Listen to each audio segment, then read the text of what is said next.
Hello, I'm a member of the Debian kernel team, and I'm also involved in kernel development upstream. And currently I maintain the 3.2 stable branch.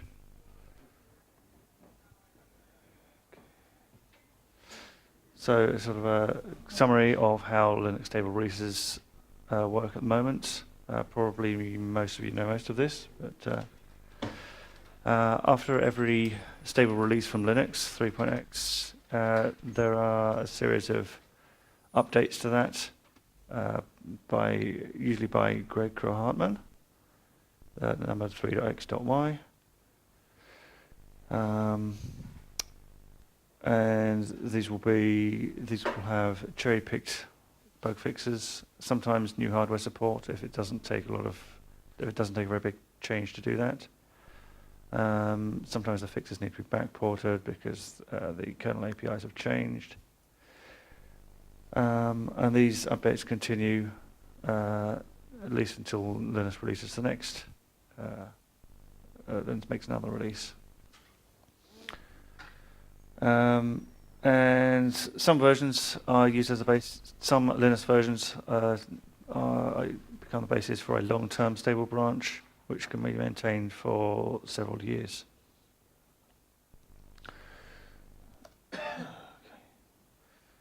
So that's how the stable update process works. The mailing list for this, it's quite high traffic, stable@vigo.kernel.org. Every commit to Linux that has a CC to this list in its commit message ends up being, it's a candidate for inclusion in stable updates. Greg runs scripts that will actually copy those to the list once Linus has pulled those changes into his tree. And it also report, did it get applied to certain branches, and if it failed because the code context has changed. And anyone can nominate a change that ought to go into stable updates. Once it's reached Linus's tree, there's a file in the source tree, documentation/stableKernelRules.txt, and that explains what the rules are for what's acceptable. And occasionally there are regressions because some change that got applied to a stable branch didn't really belong there, or it should have been adjusted and it wasn't. But otherwise everything has to be in Linus's tree first. So the maintainer of a stable branch will collect up changes for some period of weeks, and will then send these out as a batch for review before making a release. Those go to the mailing list. They also get sent to everyone named in the original commit. And the review is supposed to catch things like, this isn't needed here because the bug doesn't exist, or this change is only going to work if you take these other changes that it depends on,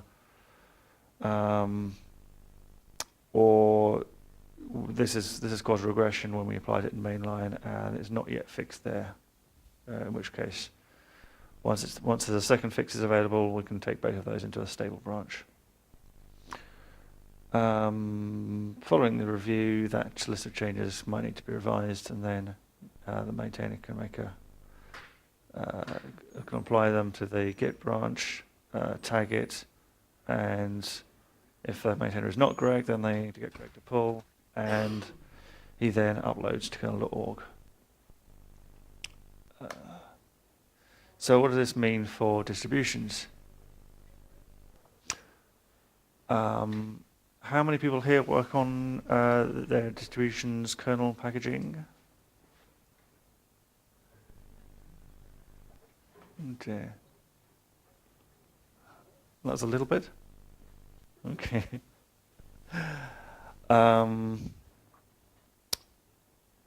So So as a package maintainer, of course, you want to get bug fixes as soon as possible, at least if they're important enough for the stable updates.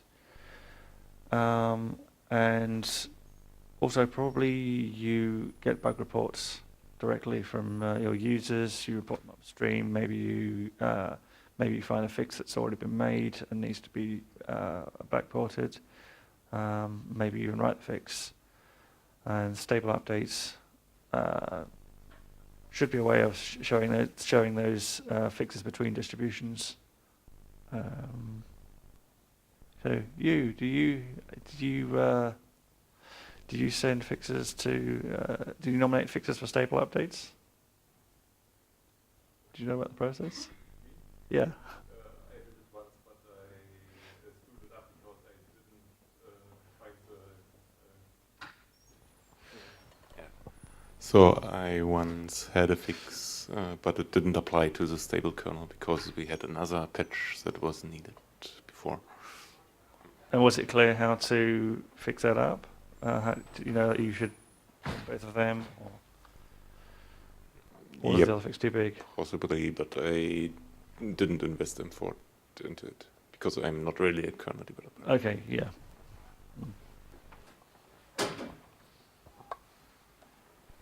Was there anyone else who's actually active in kernel packaging?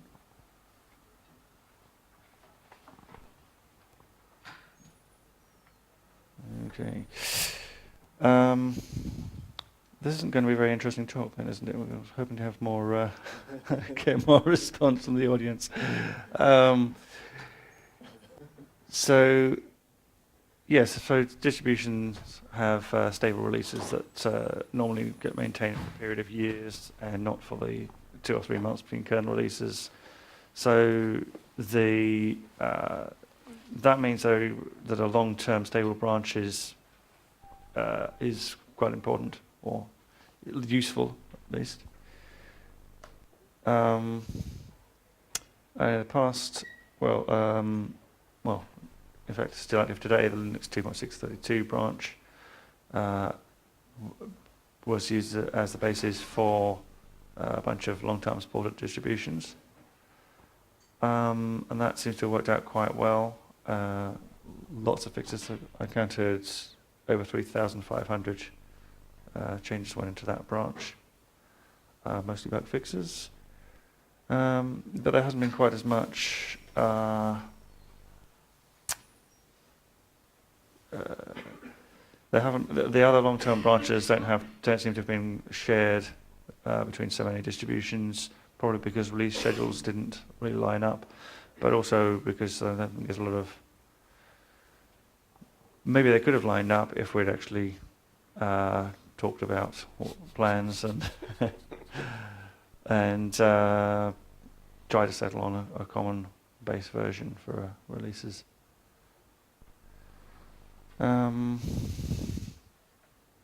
So I have no one to ask now except for myself.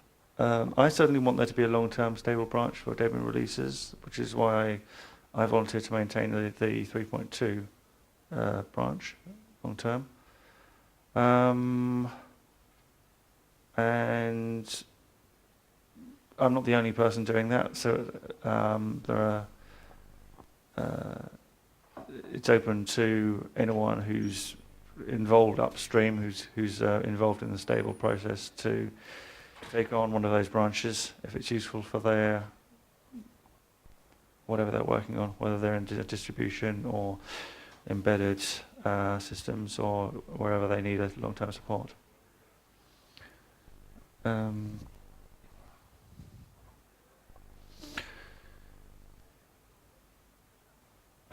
So there's the documentation in the kernel source tree is kind of the FAQ for stable updates. Anyone else have questions?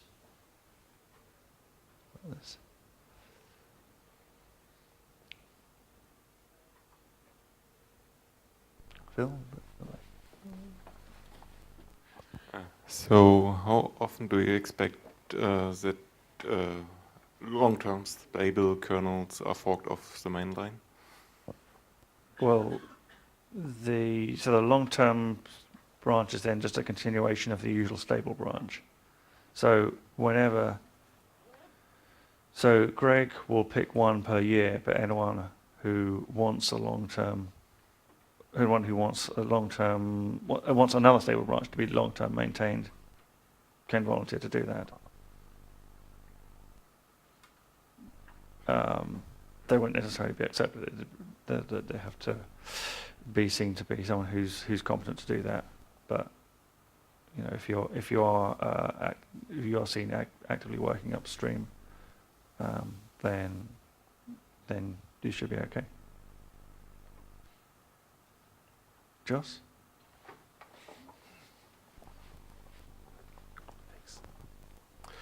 The number of changes in the 2.6.32 branch is pretty impressive. That means several commits per day on average, which is already large for a project in itself.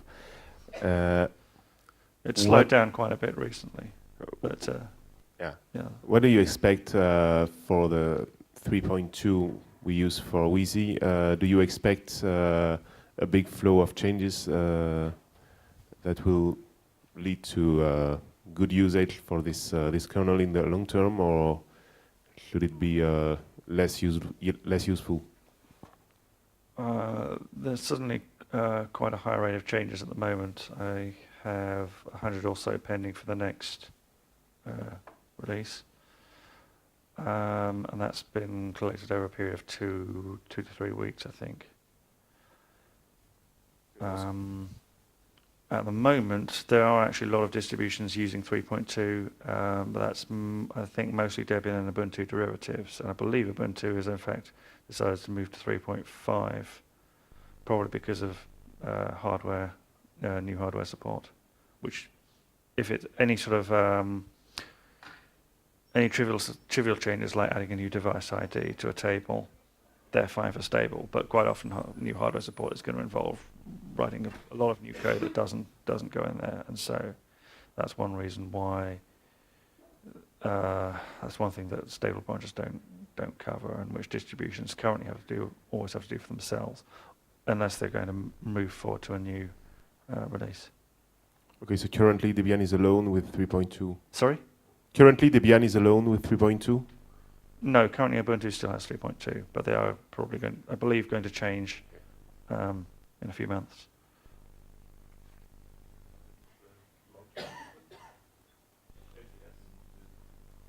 Yes, they're still going to change they're still going to move the LTS to a new kernel version. Which in fact is also something that Susie has been doing with service packs.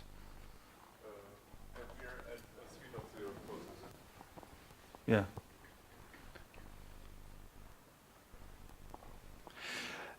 A question on whether, say, hardware developers, say, designing a new SoC support, should they go with a stable kernel or follow the upstream? I'm not sure what you mean. It sounds like you're talking about adding. Are you talking about the development? Obviously, development has to go into Linus's tree, or new development has to go into Linus's tree first. Or are you talking about something like what you would use in a board support package? Or Yeah. It's just that I'm seeing a lot of the work I do is with vendor-supplied boards, and a lot of them are taking the long-term support and putting their stuff on that as a start, and then supplying that to their customers. And the patch changes are not going upstream, or? In some cases, the stuff doesn't get upstream in the end. Mm. I saw this a lot. My last example is with the Marvell stuff, which they are finally getting upstream. But I've seen several vendors do this with taking a long-term supported kernel and providing that to their customers as this is what you should use on our hardware.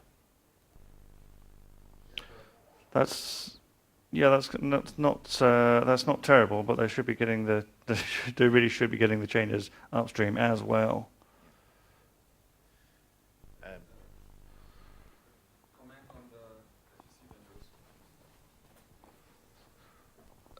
As we're working with some ARM SUCs and seeing some community boards there, about every vendor that really cares about getting his stuff not only sold to the industry, I think should really go for the mainline, because those vendor supplied BSP packages or BS packages tend to be horribly outdated after a year or so. You cannot reproduce it. You will never get that upstream. And I remember Thomas' talk from yesterday, very good, concerning the Marvel socks, where he said Marvel hired us to get their support into mainline, and we never ever even looked at their BSPs. We just redid everything from scratch, because the vendor BSPs are outdated, broken, whatever. And for me, the only way is to really stick to upstream and get things in one by one. Sorry for that's not meant to disregard your work concerning the stable currency. No, I'm more or less in agreement with you. Thanks.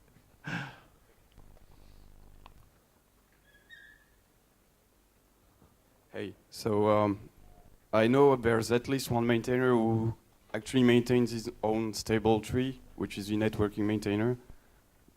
Are not you afraid there's going to be... Who maintainer?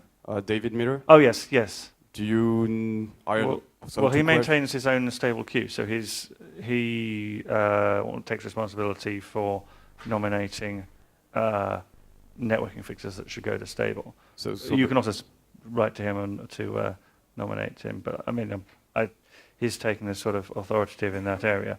Not all any subsystem maintainer could insist on doing that if they wanted. So is that something that you welcome as an approach? Does that offload you from a lot of work, or? Somewhat, yeah. Because he's taking care of backporting. That does take some work off me. Yeah. Okay.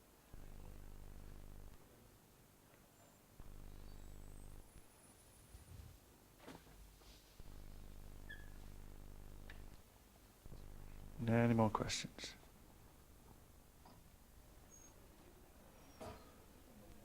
All right, then I think I might be done here.